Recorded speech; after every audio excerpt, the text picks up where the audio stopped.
Good morning SPD nomulaba fatulaba ku Soul TV mbabuzaako mwasuze mutya naffe twasuze bulungi ekibuga Kampala kyasuze bulungi akasana kavudde mu bitundu ebyenjawulo era wano nga mu Lubaga Lungujja akasana kavuddeyo bulungi okujjako maybe ebitundu ebimu nga eri ewaffe Jibanzala eri mu district ey'Entungamo waliwo omu ku bazeeyi baffe omu ku bagulusi baffe omuzeeyi Kafuruka yagenze eri Mukama Katonda era nga abantu b'Entungamo mu district abantu ba Rahama abantu ba Nyaruhanga abantu b'omuli Ntungamo mumona ninyongera kubanga nimbasasira abo kuba ogw'omugulusi n'omugulusa biradio wamaani omu district ya Ntungamo so ninyongera kusasiraho Uganda Prisons Uganda Law Society n'abantu mwena abadyo muri Ruhama abo kurugaho ningashi okufera omugulusi witu na n'abantu ba Central Secondary School Ruhama inashomire abo kugira ngo nanye ndi omwe ahabarabire omikono yeye so Ruhanga basize kumweta aha omu Ruhama Nyaruhanga so ninyongera kubasasira otherwise awasigadde wano mulungujja onakolegulo twasobodde okubanga tubalagako embozi ku mawulire gaffe twabaddawo mu newsroom awo ate ne batugamba tugenze okulya ng'omuliro gwakute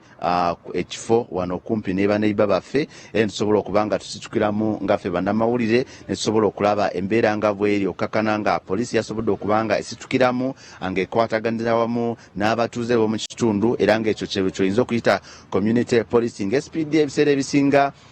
emirimu egikolebwa ebitongole bya gavumenti nga poliisi abantu tebafaayo nnyo kubanga babisiima wabula baagala nnyo okuwulira amawulire amabi buli wogenda wakuta omuliro bakugamba nti poliisi yazereeti oba amazzi gabadde tegaliiwo naye ku mulundi guno ndowooza kuleri tugenda kugiweereza poliisi n'abantu aba bulijjo olw'omulimu gwe bakoze okubanga bataasa omuliro guno oba enjega y'omuliro bwe otunula ekifaananyi kiri wano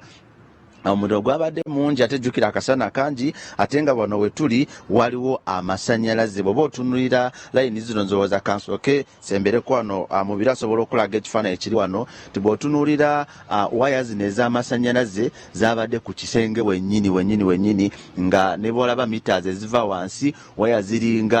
2356 zonna nga zambusa amasanyalaze ate nga n'ekikondo ky'amasanyalaze nakyo kennyini kiri wano wennyini era abatuuze basobodde okubanga bataasa kubanga wano waliwo amayumba mangi agasoba ne mu 2 wadde oyinza obutagalaba gonna kino ekikomera kirimu amayumba mangi ate nga n'ebbali waliwo n'essomero eririwo so n'olwekyo basobodde okubanga basitukiramu ne basobola okubanga bataasa naye ebyembi nti eno ennyumba kyolaba yabadde ennyumba ng'ezimbye nga kiyumba kirungi kirimu kibeeramu ensolo kyasobodde okubanga kigwa wansi naye kikulu nti tewali muntu n'omu eyasobodde okubanga alugenderamu nina wano omu ku bakulu mu famire eno njagala asooka atubulira omuliro guno gwavudde kuki era ku mulundi guno bagenda kukola batya okulaba nti embeera neyinza okulongwa kubanga oba otunulira waya zizino ez'amasanyalaze zikyali wano ziri wansi ne waggulu mukama wange nsaba osembereko ku wano tuli buterevu ku Soul TV abuuzaako kuba tulaba obeyanjuje n'amanya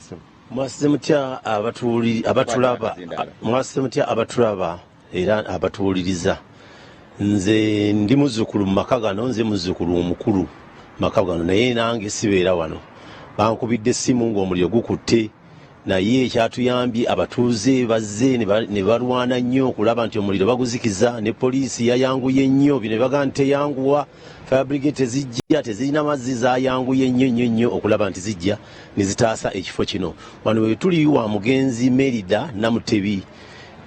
Erungujja wadde wakwata omuliro waliwo amayumba mangi nnyo ate obuzibu nti kale wabaddewo emiti era Katonda yatutaasizza n'okulaba nti abasirikale bayanguye n'abantu b'okukyalo okulaba nti bayiwa amazzi ne fire brigade nti zizikiza omuliro tukyebaliza nnyo gavumenti okuba nti erina ebintu bwe bityo ebyanguwa okuyamba omuntu. Omuliro guno gwavudde kuki okusinziira gwe kye bafunye? Omuliro okusinziira nga bwenzize ku makya kuba sibeera wano ne baŋŋambye badde ndoza baba ku mabisaaniiko ndoza omuliro ne gukwata we bagenze okwebaka ndoza abamu abapangisa tebategedde nti balesewo obuliro ndoza bwavuddeko engeri waliwo ekiziyumba ekibaddewo ekikadde jjukira kiriko emiti emikalu kyayanguyiddwa n'omusana endaku zengeri gwaka kyayanguyize okwata omuliro ogwo naye tusaba Katonda nti gwazikidde nebyayonoonese kale bingi naye tusaba Katonda okuba nti twayanguyiziddwa okutaasibwa mugenda kukola mutyo okulaba nti at least waya nga zino ezibeera okumpi amusobola okuzongerako waggulu kubanga enjege eno eyinza okuddamu neggwawo ate kyendabye ngenda kugamba bakadde bange kuba be babeerawo wano tugenda kulaba ntutema emiti gyonna egirinaanya amasannyalaze tugiteme tulabe ntujjawo ebintu wabeere kiriya n'omuti nga guno oguliwo gube nga tugutema guveewo wabeere nti wali kiriya kyetu tugenda okukola naye nga byetaagisa ssente kuba kati ebintu ebyayononese bingi ebyetaagisa ssente n'okulaba ntuddamu ennyumba eno giwa yalinga buto. Amanyi osigadde gwanisebe? Nze Kayondo Fred. Kale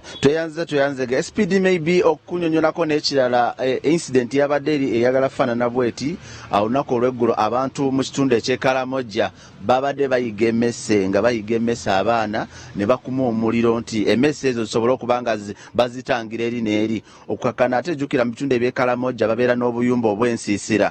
bagenza okumaliriza nga amayumba agasoba mu 10 nga gayidde so embeera bwebeera bweti naddala mu kiseera nga kino omusana mungi abantu baba balina okuba nga beegendereza amasannyalaze n'ekintu ekikwatagana n'omuliro naye ekirungi nti Katonda yataasizza tewali muntu n'omu eyasobodde okuba nga alugenderamu njagala kubanga nkomawo naye okuba kujjukiza nti olunaku olwaleero ate tugenda kubeera mu overnight esooka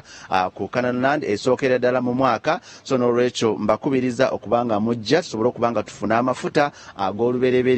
mu kusaba okunaku olwaleero mbagaliza weekend enungi nkoze ne mubiru ne Peter kanzereyo mu studio mugende mu maaso n'okuweereza. Download the Salt Media app from the Google Play Store and the Apple App Store.